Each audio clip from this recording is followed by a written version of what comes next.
So hi again, folks, and welcome to another video here at CaribScope. Yeah, keep talking about the Caribbean, right? I should be talking about the Caribbean. Look at what I'm talking about here. I am talking about religion. Ah, boy, oh boy. Every time I try to leave from talking about the subject, you guys keep pulling me back in. As a matter of fact, how did I even get into this? We were talking about Hebrew Israelites, right? Next thing you know, I've drifted off into something that's entirely different. But again, thank you for tuning in. For those of you who've been watching my videos, this so-called series that's been all over the place, I appreciate it. I appreciate the comments. I know these videos are most likely trickling around the Hebrew Israelite community, and sure there are a bunch of thoughts, probably thoughts and opinions, and I could just hear some people. You guys always see me looking around. That's because I am up here on an empty floor and I just don't want anyone to come and disturb the flow. But yeah, you guys are probably looking, I mean, some people are probably looking on like this, like, oh my God, this guy doesn't know what he's talking about. Oh, he needs to be educated and enlightened and everything. Now, I may look stupid, but I'm really not. And I know that I can probably sit down with some Hebrew Israelites, especially the ones like I mentioned, the street corners, those who are on the street corners like in 34th Street in New York City, and they're just rattling off and trying to kind of overwhelm you with just a lot of,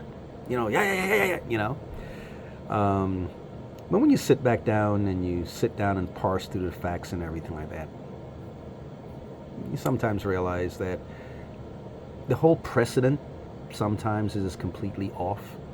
And kind of like when you start out on the wrong foot or with the wrong information up top, then everything that trickles down is kind of like off. That's how sometimes I feel about some things when it comes to Hebrew Israelite theology. Now, I know that may be very upsetting to some people, but it's just my opinion and just kind of how I see it. I find it noble because, and I'm here drifting off from what I'm talking about anyway, but I find it noble for black people, we black people, to try to find something that makes us feel good about ourselves. You have to understand, slavery did leave a bad legacy on us. They told us we were no good. They told us we were not humans. They told us there was nothing that we did, nothing that we accomplished, nothing that we can accomplish. And I'm going to say one little thing here right now, and this may not set well with some people. But again, if you don't notice this, I love perspective. I hate getting into just the fine details, but not getting a context, not getting a perspective. So yes, I can sit here and listen to a Hebrew Israelite speak to me, and they can just go straight in from Deuteronomy chapter 28 and just start talking. Me, the type of person I am, yeah, Deuteronomy chapter 28, that's what. No, there's a big world out there. Let's get a lot of things straight before we even get down to this. First of all, you're taking this from a book. Is this book reliable? Second of all, it's talking about some God in here. What's up with that? I have to figure all of that, get all of that together first before you get me into a book to start understanding something. Like, a lot of you have said, just read Deuteronomy chapter 28 and you'll get it. Yeah, okay, I might look at it, but I need to know the historical background, what people we're talking about here, what was the environment like back then, the terms that were used, are the terms the same as what they mean today? Did anything change? Did anything evolve? All of that has to come into play first before you get me to then fine tune down to a particular chapter, even down to a particular verse. Please understand that's how I am. Some other people, as a matter of fact, to give you a perfect example of what I mean, this is something that I've always looked at because, again, I was once a Christian. Didn't notice that this was something I fell for. Have you ever had someone, and we've all gone through this, someone comes up to you with a contract, or not even a contract, they say a couple of things, blah, blah, blah, and you might hear the good part of the contract. Hey, if you do this, you can get that. This investment will fetch you this and whatever. Just sign your name here, And you're like, oh, wow, I heard I could make a lot of money. He just said, sign my name here. Some long thing with a lot of fine print. You're like, okay, sign your name up. After you sign your name up now, you're locked into this contract. And then somewhere along the line, you start realizing certain things. You call up, hey, such and such is going on. And, you're trying to find out how come this. And then you kind of realize that as you go through the fine print, you start to realize a lot of things that just either doesn't make any sense, sounds unfair, does not benefit you. And you're like, oh my God, what in the world is going on? Well, it's the same thing that I have always looked at when it comes to the Bible. One of my favorite things of understanding since I unchristianed myself, and that is this. You go to church, you hear a minister up there, for God so loved the world that he gave his only begotten son, that whoever believes in him, and he may preach a beautiful message on that alone. And he's saying, get your soul right with God, because God sent his son to die for you. And you're like, that sounds so great. You go up and you give your life to the Lord, or you get saved, and it's like, all right, I'm now a Christian. Here's a book called the Bible. Go ahead and read it. You start reading and you start looking through. Wait, God flooded the earth? Wait, he killed babies in Egypt?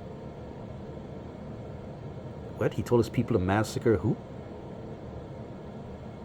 Hey, how come this verse and this verse says something different? Then you're looking around like, yeah, that contract that I signed, I'm looking at it right now, and there's some things in here that just doesn't, just have faith. Just believe what it has to say. Don't question God. So a similar type of thing with Deuteronomy chapter 28, right? I'm not being told to go gain a historical perspective. I'm not told to go ahead and go and learn about the ancient world, the customs, the different peoples, the interactions, the social customs, the traditions. I'm not being told to get a comprehensive understanding of all of that first. I'm just being told, go look at Deuteronomy chapter 28. Now remember, there's 65 other books in at least the King James Version Bible. But I'm being told to just go to one particular book, to look at one particular chapter. And that is supposed to then make everything make sense.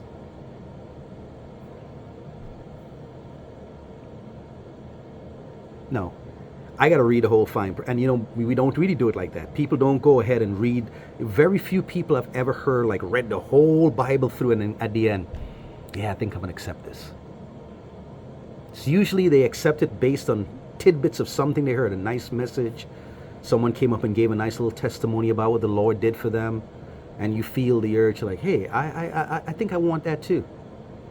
Get involved. Later on, you find out it's either not for you, or you'll find yourself in this other position where you have to save face.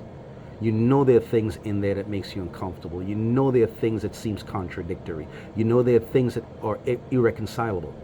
But you've already made the commitment, so it's like, you know what, you've made a commitment, you've made it in front of people, people are aware. This is why I know a lot of people in churches, they feel unstable in their faith. There's a lot of pastors who are up there preaching and don't believe anything they're preaching. But they've got to save face. Got to keep that facade up. People are looking up to you. People believing in you. This is why a lot of times you find them doing things in their private lives that contradict what they're up there preaching. And that's not just the pastors. It's happened to people in church too. I was around all of that. Because again, once you get into it, you start to realize, yeah. A talking donkey, a talking serpent, yeah, okay. But anyway, I think I can jump into something real quick to touch on what I spoke about yesterday in the video about God. Because somehow I got into this thing now talking about the biblical God. So there are Christians also probably looking in on this. So what I'm saying probably offends them or bothers them, or they're looking at me like I'm being blasphemous. But I was talking about the Hebrew Israelites who happen to be serving the same biblical God, of course, for different reasons or with different beliefs or whatever, but they intersect along the way. The one common thing is that the Christians and the Hebrew Israelites, whatever, they still basically look into a Bible and believe in that biblical God in there. Well, I started talking about the fact that what we have today is a finished product. And today, if you ask any Christian, well, many Christians, Hebrew Israelites, The idea is our God is one God. There's no other God but him. But I pointed out it was not always like this. What we have today is a final product. What we have today is an evolved product that evolved over time. We tend to think that this belief in one God has been static ever since. That was not the belief system at all.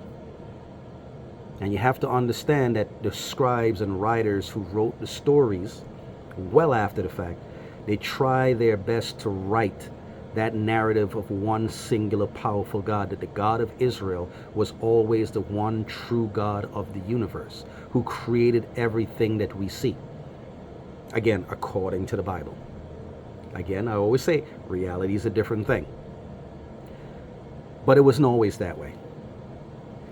If you look at the Bible carefully and academically, not devotionally, because devotionally you're already coming in with a preconceived idea, because you're already coming with a mind of belief. So whatever you read in here, it's belief. An academic mind is going to be a little bit more critical, a little bit more open, seeing things a little bit at a wider perspective. But it seems like in the earliest traditions of Israel and in the earlier belief system that they had, and I explained this before, there was a belief that there were many gods. Some cases, 70 is the number. And each of those gods were given a nation to govern. According to the Bible, I forgot to look it up again. I think it's Genesis 10, 11, or 12. Noah's 3 sons produce the people who made up those 70 nations. So, the gods numbered a total of 70 because there was a belief that there was a supreme being, a supreme father God, and he had 70 sons. That number changes, give and take a few. But a nice round number is 70. And to each of those sons, he gave one of those 70 nations to govern. The nation of Israel was given to the God Yahweh. Back in those days, in the early parts, Yahweh was not some big spectacular anybody. He was just a God amongst other gods, of the lesser gods. The supreme God, 70 gods. Yahweh seemed to have been a desert deity. He was the deity that people in the desert worshiped. The desert, Mount Sinai, the Sinai Desert, the Negev Desert, those areas out there. They worshipped him because back then you believed that there were certain gods that protected you during certain things. So you're walking through the harsh wilderness or the harsh desert, and you figured you had to pray for his traveling mercies as you crossed the deserts, as you dealt with the hardships of the deserts. So Yahweh seemed to have been a God who was confined or known to the desert folks out there. The city folks seemed like they were more in, I'm talking about the mainland part of Canaan, they were more into other gods like Baal or Baal or Baal, however you may want to pronounce it. The Phoenicians above, they were into gods like Melkart. The Ammonites would have been into Milcom. The Moabites into the Moabites, I think, were Chemosh. So the various people around that biblical world had their own individual gods that they worshiped. Yahweh was one of them. And that leads to this, because again, it was an old tradition, in the older tradition of Israelite spiritual history. That was the belief. And how can you tell? It's written right here in the Bible. If you go to Habakkuk, some people be like, Habakkuk, what? That's in the Bible? Yeah, there's a book called Habakkuk. It's in the Old Testament. And Habakkuk is giving a hymn or a prayer. And in chapter 3, verse 2, this is what he says. O Lord, I have heard, chapter 3, verse 3. And he's giving a prayer. And in the prayer, as he's praying, he says, God came from Teman, and the Holy One from Mount Paran, Selah. Doesn't seem like much there, right? But he's basically giving a history of the Israelite God, Yahweh. He's saying, basically, this is where he came from. He came from the deserts. So when the Israelites are going through the wilderness, they picked up Yahweh along the way. They came out of Egypt with all of Egypt's gods. They came into the desert area, and this is where they made their covenant with this new God known as Yahweh. And from there, they eventually carried Yahweh, or the belief system of Yahweh, at least some of them, into the new land of Canaan. So here Habakkuk is giving a history of where he comes from. Now, in Judges chapter 5, I don't remember the verse, the Song of Deborah. If you look down in chapter 5, verse 4 of Judges, she says, Lord, when thou wentest out of Seir. So when you heard those words that I mentioned, those places I mentioned, Mount Paran and Teman, and now Seir, all of these places are areas in the desert region of the Negev and the Sinai desert. Places where Israel, the people of Israel, traveled through on their way to Canaan, according to the Bible.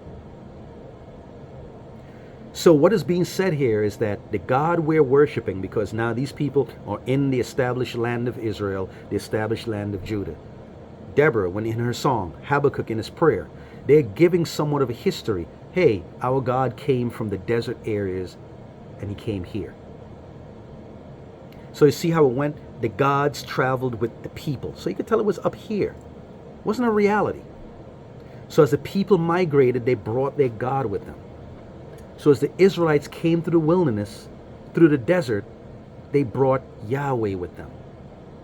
Now there's another interesting thing here. When Moses escaped Egypt and ran into the desert for fear of his life, because he knew the Egyptians were looking to kill him, he ran away.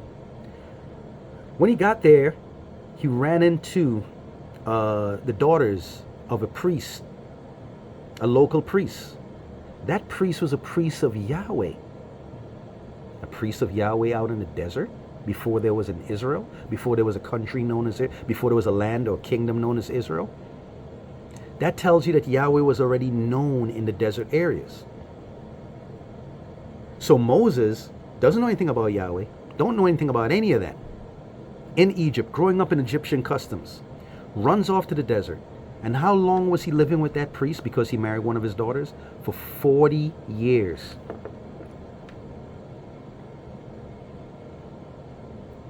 Remember, Moses doesn't know anything about Yahweh until he meets him at the burning bush. But this priest already knows about Yahweh because he was a priest of Yahweh.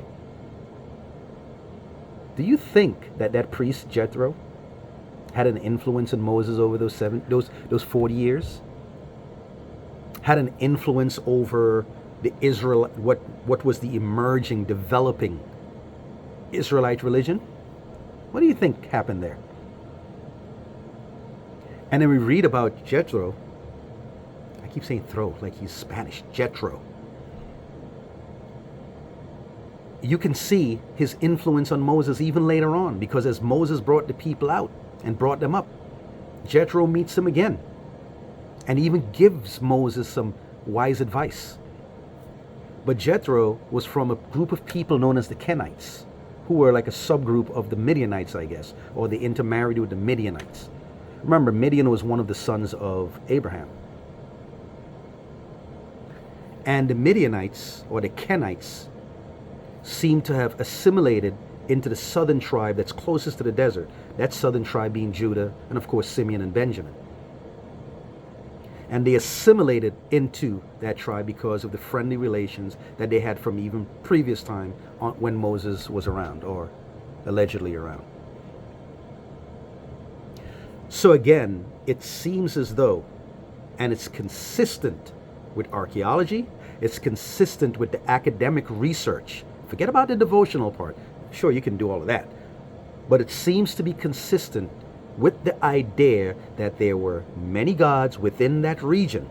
You know, today, modern-day Syria, modern-day Lebanon, Israel, Jordan, northern Egypt. There was a belief that there were many gods over the various nations, because remember back then, and this is what I talk about with words today.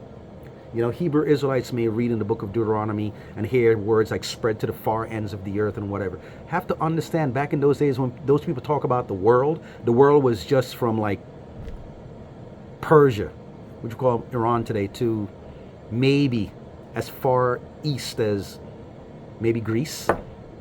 That was the world. They didn't know anything else about way beyond anything to do with that.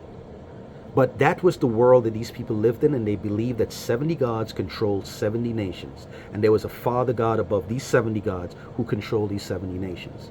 So Yahweh was a god who more or less was appealed to. That's who people, just like you had with the ancient Greeks and so forth, or different gods. You pray to a particular god for a particular thing.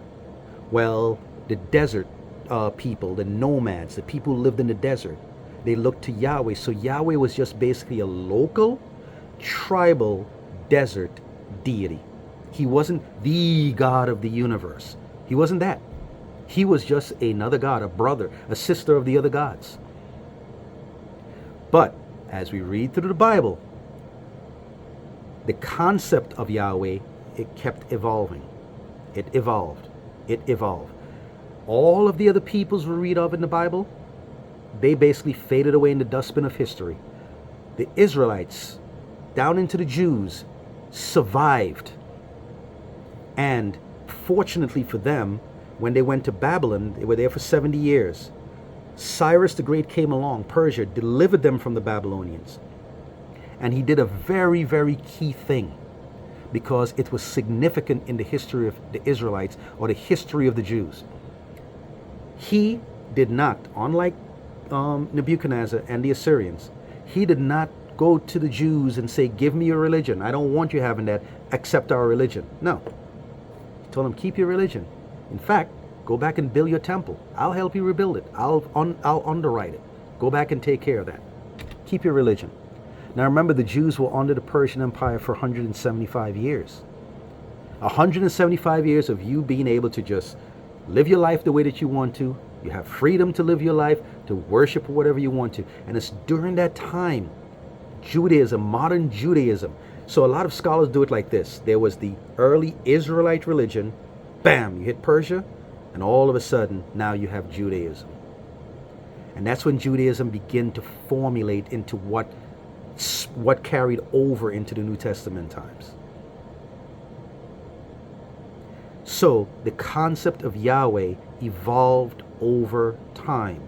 And by the time it reached to the Jews in the latter BCs, they were now a monotheistic people, believing in only one God, and one God only, and believing that one God is the only God there is, which was a far cry from years before in their early history, where it was like, there are a bunch of gods, this is our God over here. He says he wants us to only worship him and worship nobody else. And so we're going to go ahead and worship him. We're going to fall and stumble and bumble our way. But yeah, we're supposed to worship him only. We're not supposed to be messing around with the other gods. But yeah, we'll stick around with it and we'll see what happens.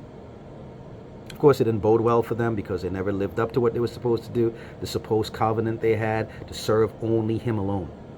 They were still going after the other gods who they believe existed. And when I say exist, I don't mean reality exists. I mean, at least in people's minds, they believe that these gods were out there somewhere.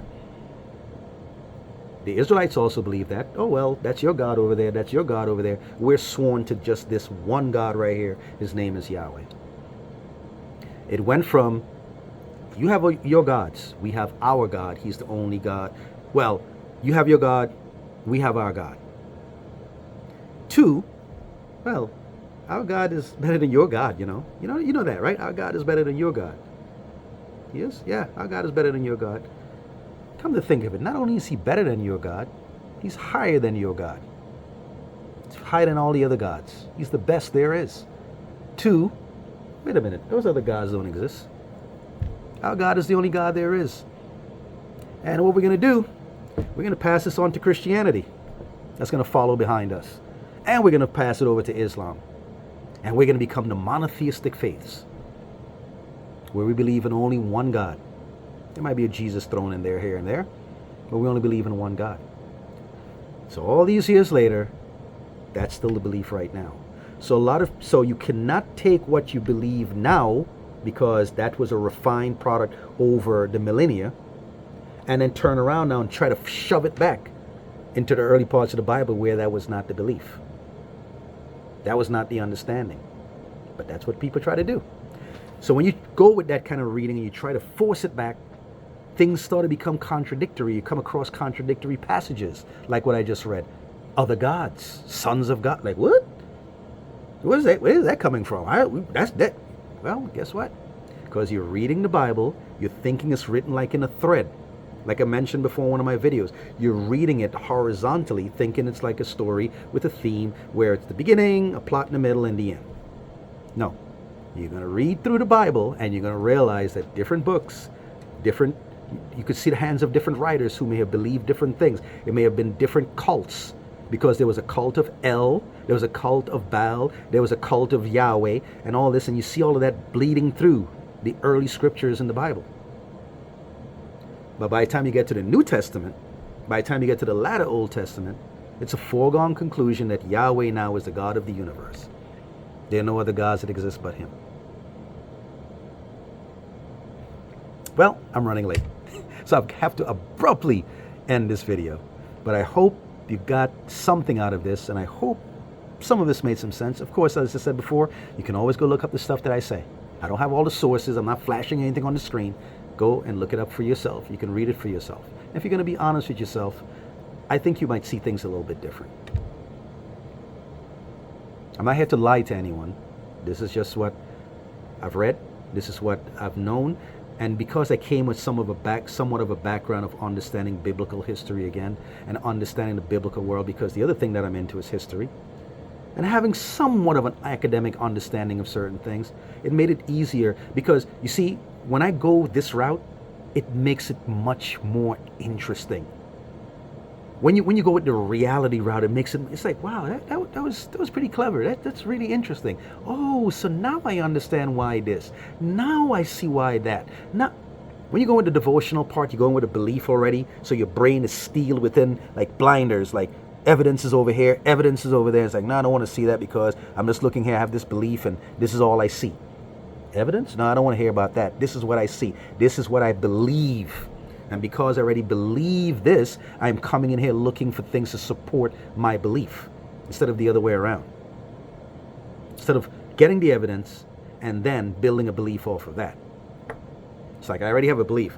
My pastor told me this is the word of God, so I'm coming in here. So since it's the word of God, it's got to be inerrant. There's nothing wrong with it. Everything is perfect. Everything in here is going to line up, and then you realize that's not the case. Then you find yourself going through cognitive dissonance, where it's like evidence is here, but you're just like, no, bang in your head. I don't want to hear it. I don't want to believe it. Again, I've got to get back downstairs, okay? But thank you so much for tuning in again to another video. Want to hear your thoughts. Want to see your comments. Like, share. Let's discuss. Take care.